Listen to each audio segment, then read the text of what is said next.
Hello everyone, Disha here. We're going to start with the 15th chapter in this video, which is the Yoga of the Supreme Person. Now coming to the first shloka of the 15th chapter.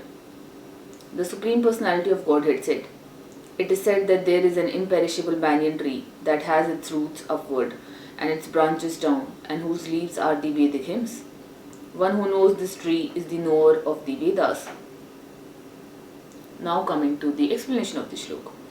After the discussion of the importance of Bhakti Yoga, one may question, what about the Vedas? It is explained in this chapter that the purpose of Vedic study is to understand Krishna. Therefore, one who is in Krishna consciousness, who is engaged in devotional service, already knows the Vedas. The entanglement of this material world is compared here to a banyan tree. For one who is engaged in fruitive activities, there is no end to the banyan tree. He wanders from one branch to another, to another, to another. The tree of this material world has no end, and for one who is attached to this tree, there is no possibility of liberation. The Vedic hymns meant for elevating oneself are called the leaves of this tree. This tree's roots grow upward because they begin from where the Brahma is located, the topmost planet of this universe. If one can understand this indestructible tree of illusion, then one can get out of it. This process of extrication should be understood. In the previous chapters, it has been explained that there are many processes by which to get out of the material entanglement.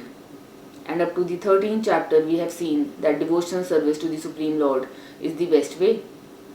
Now, the basic principle of devotional service is detachment from material activities and attachment to the transcendental service of the Lord. The process of breaking attachment to the material world is discussed in the beginning of this chapter. The root of this material existence grows upwards. This means that it begins from the total material substance, from the topmost planet of the universe.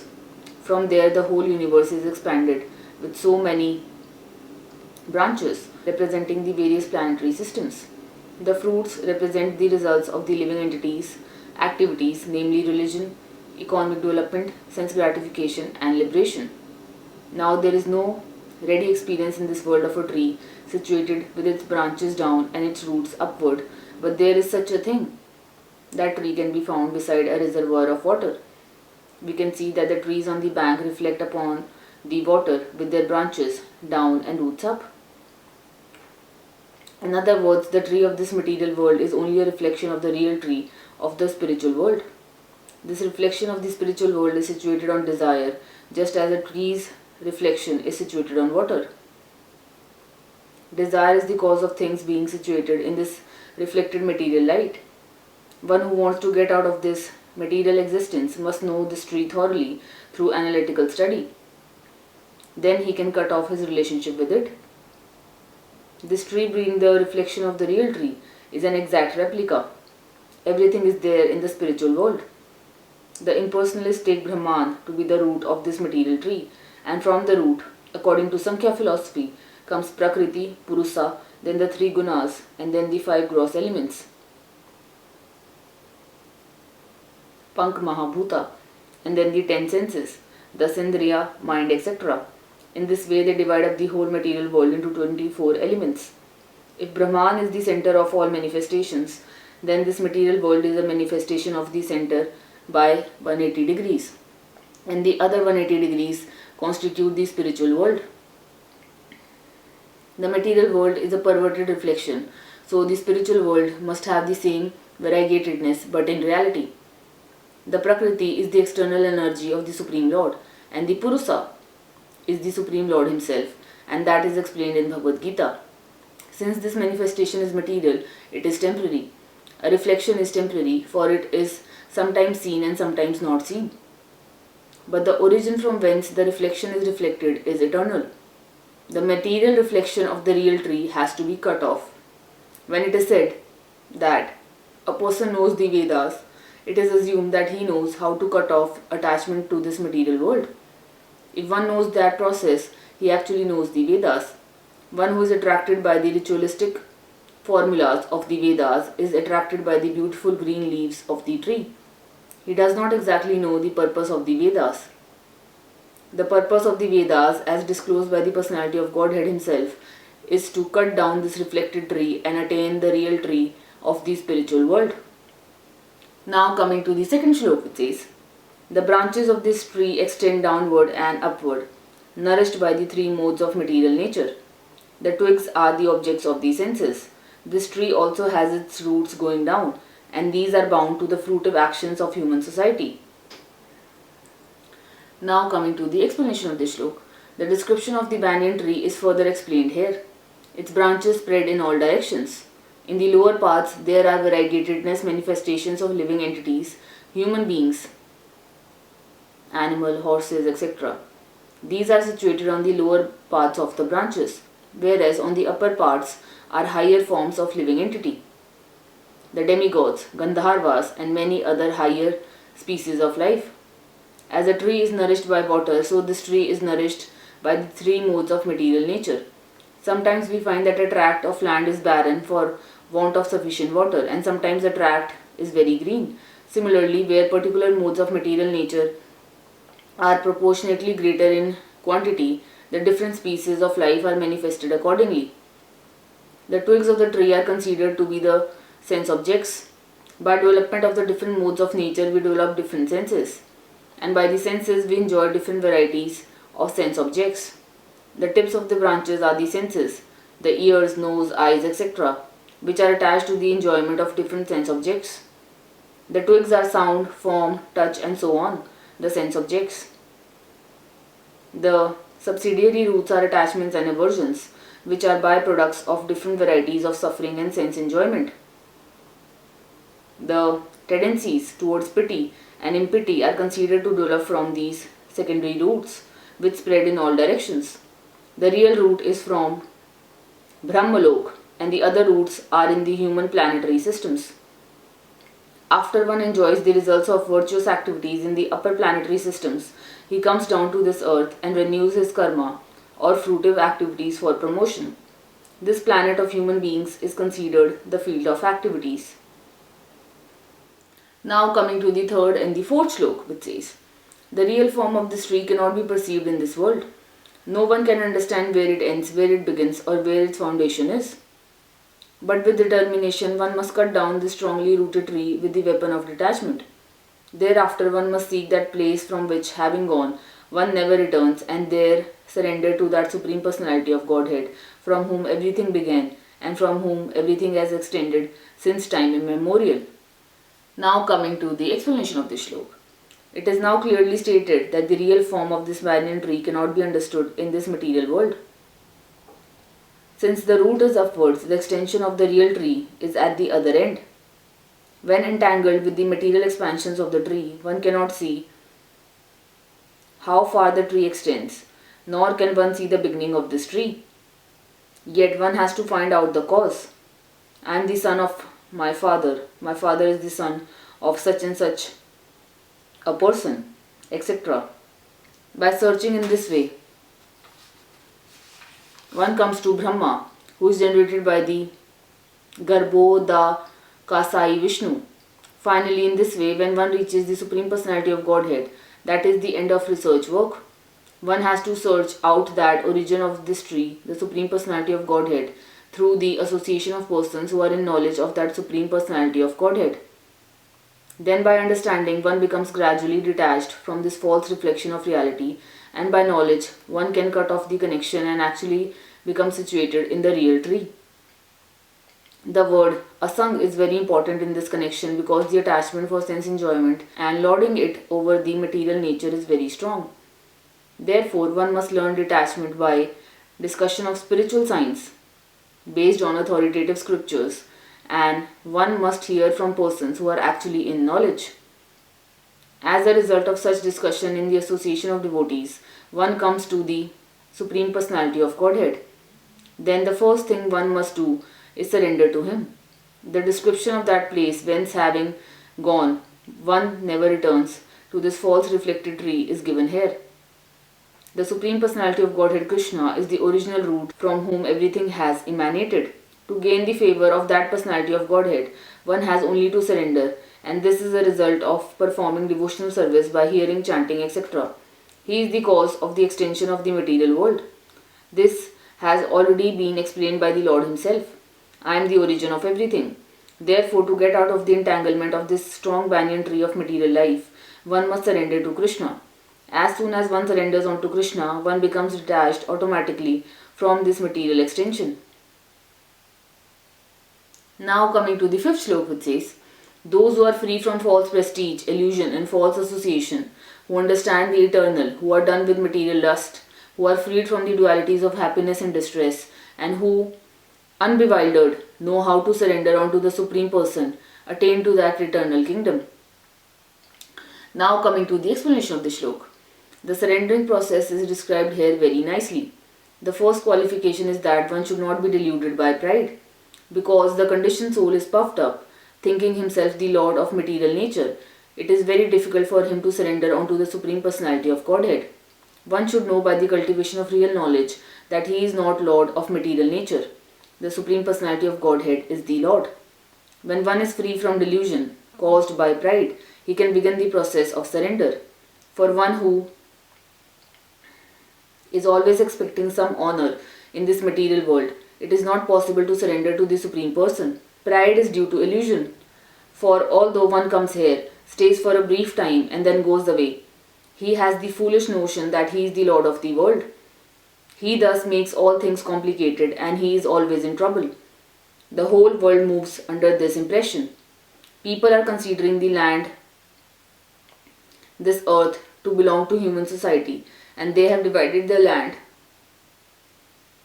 under the false impression that they are the proprietors.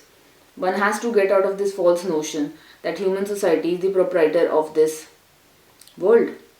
When one is freed from such a false notion, he becomes free from all the false associations caused by familial, social and national affections.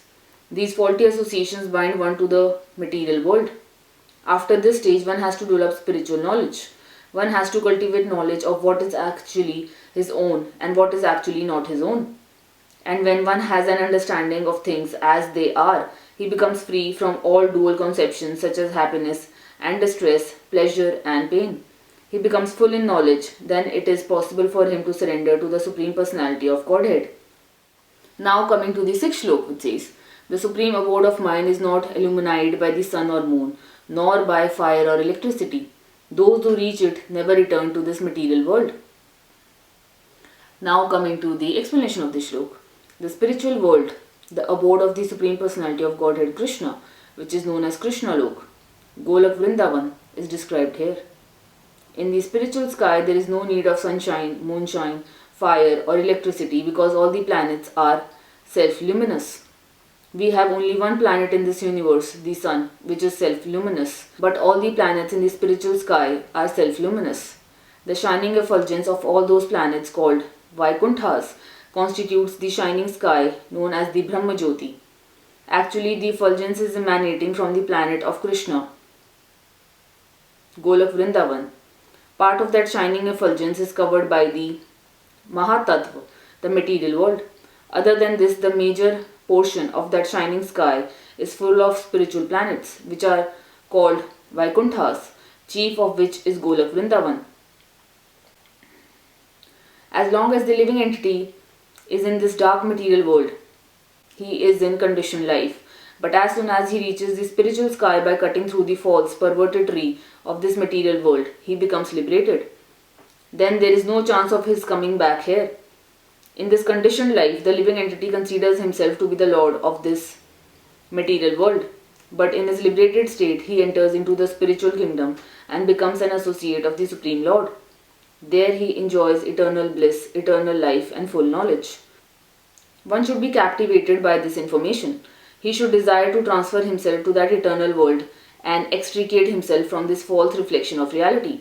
For one who is too much attached to this material world, it is very difficult to cut that attachment.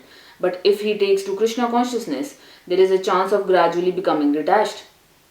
One has to associate himself with devotees, those who are in Krishna consciousness. One should search out a society dedicated to Krishna consciousness and learn how to discharge devotional service. In this way, he can cut off his attachment to the material world. One cannot become detached from the attraction of the material world simply by dressing himself in saffron cloth. He must become attached to the devotional service of the Lord. Therefore, one should take it very seriously that devotional service, as described in the 12th chapter, is the only way to get out of this false representation of the real tree. In chapter 14, the contamination of all kinds of processes by material nature is described. Only devotional service is described as purely transcendental. The words Paraman Mama are very important here. Actually, every nook and corner is the property of the Supreme Lord. But the spiritual world is Paramam, full of six opulences. The Katha Upanishad also confirms that in the spiritual world there is no need of sunshine, moonshine, or stars, for the whole spiritual sky is illuminated by the internal potency of the Supreme Lord.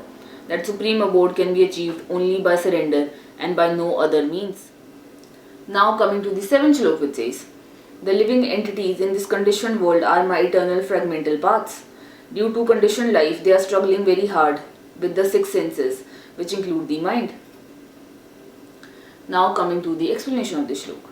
In this verse, the identity of a living being is clearly given. The living entity is the fragmental part and parcel of the Supreme Lord eternally. It is not that he assumes individuality in his conditional life and in his liberated state becomes one with the Supreme Lord. He is eternally fragmented. It is clearly said, Sanatana. According to Vedic version, the Supreme Lord manifests and expands himself in innumerable expansions, of which the primary expansions are called Vishnu Tattva and the secondary expansions are called the living entities. In other words, the Vishnu Tattva is the personal expansion and the living entities are the separated expansions. By his personal expansion, he is manifested in various forms like Lord Ram, Narsimhadev, Vishnu Murti, and all the predominating deities in the Vaikuntha planets. The separated expansions, the living entities, are eternally servitors. The personal expansions of the Supreme Personality of Godhead, the individual identities of the Godhead, are always present. Similarly, the separated expansions of living entities have their identities. As fragmental parts and parcels of the Supreme Lord, the living entities also have fragmental portions of his qualities, of which independence is one. Every living entity, as an individual soul, has his personal individuality and a minute form of independence. By misuse of that independence, one becomes a conditioned soul, and by proper use of independence, he is always liberated. In either case, he is qualitatively eternal, as the Supreme Lord is. In his liberated state, he is free from this material condition, and he is under the engagement of transcendental service unto the Lord. In his conditioned life, he is dominated by material modes of nature, and he forgets the transcendental loving service of the Lord. As a result, he has to struggle very hard to maintain his existence in the material world. The living entities, not only human beings, but also other animals, but even the greater controllers of the material world, Brahma, Lord Shiv, and even Vishnu, are all parts and parcels of the Supreme Lord. They are eternal, not temporary manifestations. The word karsati, struggling or grappling hard, is very significant. The conditioned soul is bound up, and though shackled by iron chains, he is bound up by the false ego, and the mind is the chief agent which is driving him in this material existence. When the mind is in the mode of goodness, his activities are good. When the mind is in the mode of passion, his activities are troublesome. And when the mind is in the mode of ignorance, he travels in the lower species of life. It is clear, however, in this verse that the conditioned soul is covered by the material body with the mind and the senses, and when he is liberated, this material covering perishes, but his spiritual body manifests itself in its individual capacity. It is stated here that when a living entity gives up this material embodiment and enters into the spiritual world, he revives his spiritual body, and in his spiritual body he can see the Supreme Personality of Godhead face to face. He can hear and speak to him face to face, and he can understand the Supreme Personality as he is. From Smriti also it is understood. In the spiritual planets, everyone lives in bodies featured like the Supreme Personality of Godheads.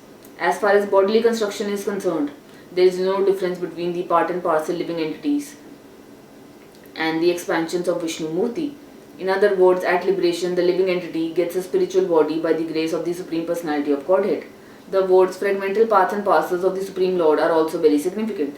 The fragmental portion of the Supreme Lord is not like some material broken part. We have already understood in the second chapter that the spirit cannot be cut into pieces. This fragment is not materially conceived.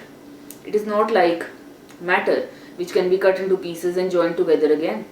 That conception is not applicable here because the Sanskrit word Sanatan, eternal, is used. The fragmental portion is eternal.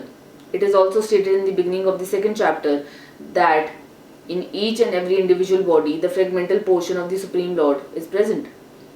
That fragmental portion, when liberated from the bodily entanglement, revives its original spiritual body in the spiritual sky, in the spiritual planet, and enjoys association with the Supreme Lord. It is, however, understood here that the living entity, being the fragmental part and parcel of the Supreme Lord, is qualitatively one with the Lord, just as the parts and parcel of gold are also gold. Now coming to the 8th shloka, which says, the living entity in the material world carries his different conceptions of life from one body to another, as the air carries aromas. Thus he takes one kind of body and again quits it to take another. Now coming to the explanation of the shloka. Here the living entity is described as Iswar, the controller of his own body. If he likes, he can change his body to a higher grade, and if he likes, he can move to a lower class. Minute independence is there. The change his body undergoes depends on him. At the time of death, the consciousness he has created will carry him on to the next type of body. And if he has fixed his consciousness on godly qualities, he will change into the form of a demigod. And if he is in Krishna consciousness, he will be transferred to Krishna Lok in the spiritual world and will associate with Krishna. It is a false claim that after the annihilation of this body, everything is finished. The individual soul is transmigrating from one body to another, and his present body and present activities are the background of his next body. One gets a different body according to karma, and he has to quit this body in due course. It is stated here that the subtle body, which carries the conception of the next body, develops another body in the next life. This process of transmigrating from one body to another and struggling while in the body is called karsati, or struggle for existence. Now coming to the 9th shloka, which says, the living entity, thus taking another gross body, obtains a certain type of ear, eye, tongue, nose, and sense of touch, which are grouped about the mind. He thus enjoy a particular set of sense objects. Now coming to the explanation of the shloka.